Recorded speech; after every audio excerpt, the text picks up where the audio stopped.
Ayan, magsabaw ta karon og tinulang isda. Ayan. Wow! So, man siya panihapon ako karon magtinula tag isda.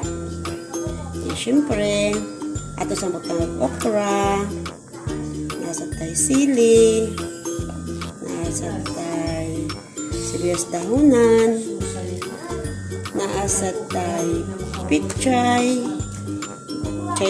paano siya, Bisaya na nasa pichay, no? Then, nasa tay Chinese pichay. Muna akong gisagol sa akong tinula. Nice! So, wala lang ko'y kamunggay. Nagad ako'y kamunggay o guys sa kamutin, no? Or talbos ba? Apan, wala ko nakadala. So, mauna, unexpected nung po nga, magtinula ang isda kay ko karon. So, mauna siya karon ang akong sudan sa panihapon. Tinulang isda. Beato ko nung tilawan ko, sakto na ba siya?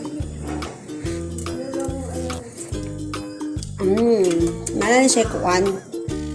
May tanglad po siya na. Pero siya kamatis. Kaya sumpay mag-inis siya. Basta magtinulat ang isda. Hindi na mawagtang ang kamatis. Ang sili. Kana siyang lemongrass. No? Normal gina siya nato ng mga Pinoy. Okay?